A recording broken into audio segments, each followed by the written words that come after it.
बहुत सिंपल मतलब हुआ। इसका मतलब ये हो गया कि क्योंकि कॉपर हाइड्रोजन को, यहाँ से हाइड्रोजन आयन को, कॉपर आयन हाइड्रोजन आयन को या फिर कॉपर हाइड्रोजन को अपनी जगह से डिस्प्लेस ही नहीं कर सकता, इसलिए आप लिखकर आ जाएंगे नो रिएक्शन। कितना प्यारा क्वेश्चन है ना, ना कोई प्रोडक्ट बनेगा, ना उसको बैलेंस करना पड़ेगा, ना उसका नाम लिखना पड़ेगा, सिंपल। तो ये है नो रिएक्शन। ज़्यादातर बच्चे प्रोडक्ट बना के आते हैं, बहुत खुश होते हैं, क्योंकि बेस नहीं सुनते ना। आप लोग भी बेस कॉन्सेप्ट पे ध्यान नहीं देंगे तो यही गड़बड़ करके आएंगे, ठीक है ना। इसलिए याद रखिए कि वो कोई भी एलिमेंट अगर कॉपर की जगह यहाँ पर मर्करी होता, सिल्वर होता, गोल्ड होता, तभी भी नो रिएक्शन होता। लेकिन आप ये सोचिए कि हाइड्रोजन से जस्ट ऊपर वाला लेड भी अगर होता, तभी भी लेड इस कंबाइन हाइड्रोजन को डिस्प्लेस करने का सामर्थ्य रखता है। समझ में आता है आपको?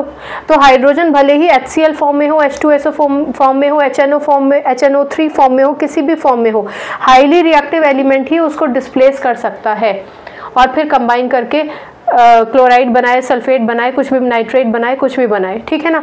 तो ये कॉपर नीचे है, इसलिए हाइड्रोजन को डिस्प्लेस नहीं कर सकता, इसलिए आप लिखेंगे नो रिएक्शन। इसको सजाने के लिए आप ये और कर सकते हैं कि अगर आपके पास समय है और क्योंकि आपका समय बच भी गया है तो आप चाहें तो आप नाम लिख सकते हैं। ये है कॉपर और ये है भैया सल्फ्यूरिक एसिड। और सल्फ्यूरिक एसिड मैंने आपको बताया ही है कि रिएक्शंस जितने भी लैबोरेटरीज में होते हैं या फिर आपसे अगर पूछे भी जाते हैं तो वो डाइल्यूट ही होते हैं, ठीक है। नाइट्रिक एसिड के साथ ख़ास तौर से वो मेंशन कर देते हैं, क्योंकि नाइट्रिक एसिड के साथ अगर डाइल्यूट भी है तभी भी हाइड्रोजन रिलीज नहीं हो पाती है, तो वो मेंशन कर देते हैं वेरी डाइल्यूट।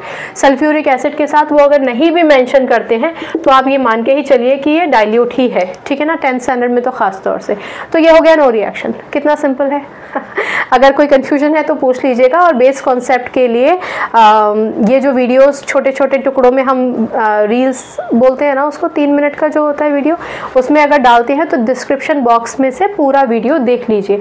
बेस कॉन्सेप्ट छूट जाएगा तो आंसर गड़बड़ हो जाएगा, पूरे नंबर नहीं मिलेंगे। और केमिस्ट्री तो है ही एकदम जैकपॉट, पूरे नंबर मिलते हैं, तो क्यों गंवाने हैं नंबर। सिर्फ इस वजह से तो नहीं गंवाने चाहिए नंबर कि हमने बेस कॉन्सेप्ट नहीं सुना। बेस कॉन्सेप्ट सुनेंगे तो रट्टाफिकेशन की झंझट से छूट जाएंगे। केमिस्ट्री में नो रट्टाफिकेशन। कुछ चीज़ें याद रखनी है, जैसे कि ये सीरीज जो हमने लिखी थी जिसको एक्टिविटी सीरीज या रिएक्टिविटी सीरीज कहते हैं, ठीक है ना। चलिए, तो यहाँ नो रिएक्शन होगा। ये है पूरा का पूरा इस क्वेश्चन का खूबसूरत आंसर। अगर कोई कंफ्यूजन है तो पूछ लीजिएगा। बाकी केमिस्ट्री से अपनी केमिस्ट्री अच्छी बनाइए, शिक्षा ले आइए। अगली बार मिलने तक अपना ख्याल रखिए, खुश रहिए और आपकी जय होगी, आपकी जीत होगी। मन में ऐसा विचार कर लीजिए, आज नहीं तो कल जरूर होगी। नमस्कार।